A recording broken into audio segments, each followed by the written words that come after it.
जहाँ तक अफस्पा को हटाने की बात है, बिस्मिल्लाह करके आज ही शुरू करिए। जब कहते हैं कि हालात बिल्कुल नॉर्मल हैं, जब कहते हैं कि मिलिटेंसी ख़त्म हो चुकी है, जब कहते हैं कि अब अलाइगी पसंद सोच रही नहीं और जम्मू कश्मीर के हालात इससे ज़्यादा बेहतर कभी थे नहीं, तो इंतज़ार किस चीज़ का? पहले ही कर देना था। मैं तो 2011 से इस दिन का इंतज़ार करता आया हूँ और कोशिशें भी हमने बहुत की अफस्पा हटाने की, लेकिन मुझे डर इस बात का है कि जिस तरह लद्दाख के लोगों को 6 शेड्यूल का झांसा देके उनको गुमराह किया गया, उनको धोखा दिया गया, उनके साथ झूठे वादे किए गए, बिल्कुल उसी तरह इलेक्शन को देखते हुए जम्मू कश्मीर के लोगों के साथ अब अफस्पा के मामले में भी एक झूठा वादा और धोखा देने का जो है सिलसिला किया जा रहा है।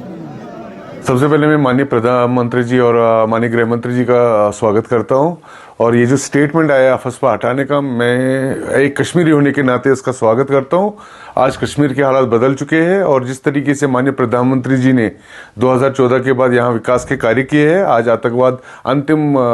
चरण में है और मैं मानता हूँ ये राइट टाइम है अफस्पा हटाने के लिए, क्योंकि जो अफस्पा एनसी और बाकी पार्टियों ने यहाँ पे लाया था उसकी वजह से बहुत सारे जख्म यहाँ कश्मीरियों के दिलों में है। और अगर अफस्पा भारतीय जनता पार्टी हटाती है तो भारतीय जनता पार्टी के ऊपर और ज्यादा विश्वास होगा यहाँ के लोगों को। और जो माननीय प्रधानमंत्री जी ने कमिटमेंट की है कि हम लोग कश्मीरी को आगे बढ़ाना चाहते हैं और कश्मीर को हिंदुस्तान के बाकी राज्यों की तरह देखना चाहते हैं, मैं मानता हूँ ये एक बहुत बड़ा कदम होगा अगर अफस्पा यहाँ से जिस तरीके से नॉर्थ ईस्ट में फेजड मैनर पे हटाया गया है उसी तरीके से कश्मीर में भी हटाना जरूरी है। हमारा जो फंडामेंटल बयानिया है, जो हमारा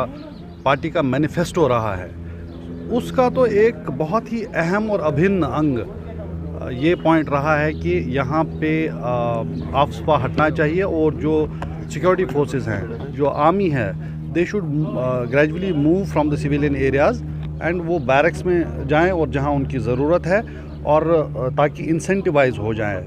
लोगों को इंसेंटिवाइज किया जाए पीस के लिए। लेकिन आज इन्होंने ये बात की है, हालांकि हमें ये भी मालूम है कि बीजेपी की लीडरशिप पहले तो वादे करती है, पहले कमिटमेंट करती है, बाद में बोलती है अरे वो तो एक जुमला था। इस केस में हम उम्मीद करते हैं कम से कम कि ये जो उन्होंने बात की है इसको ये लोग इम्प्लीमेंट भी करें। और मुझे लगता है कि ये जो एक प्रेजेंट करने की कोशिश की जा रही है कॉन्फिडेंस बिल्डिंग मेजर, तो हमको लगता है कि ये तो होना ही चाहिए और इसकी शुरुआत कहीं ना कहीं व्हाई डोंट दे स्टार्ट कि जो हमारे नौजवान बहुत बड़ी तादाद में जेलों में बंद हैं, चाहे वो जम्मू कश्मीर के जेल हों या बाहर के जेल हों, उनको उनकी रिहाई से क्यों नहीं इस प्रोसेस की शुरुआत की जाती। और जैसा कि मैंने कहा कि जहाँ तक अफस्पा की बात है, जहाँ तक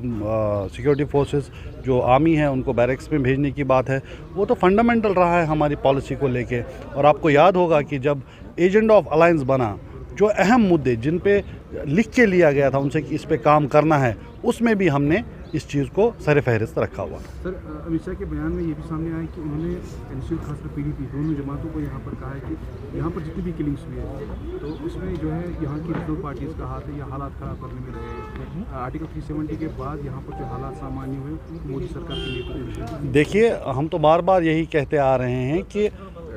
जो कब्रिस्तान की खामोशी है, जो सप्रेशन है, और उसको ये एक फॉल्स नैरेटिव ऑफ नॉर्मलसी बना के बेचना चाहते हैं, खुसूसन अब जबकि इलेक्शंस हो रहे हैं पूरे मुल्क में। अगर यहाँ इतनी ही जो है हालात इतने अच्छे हैं, तो ये जो कुछ हो रहा है, जो इतने सप्रेशंस हैं, जहाँ आप लोगों को बात नहीं करने दी जा रही है, जहाँ कल ही आपने देखा कि यहाँ सरकारी मुलाजिम और उनके रिश्तेदारों तक के बारे में रिपोर्ट आई हैं कि अब वो भी बात नहीं कर सकते, गवर्नमेंट को क्रिटिसाइज़ नहीं कर सकते।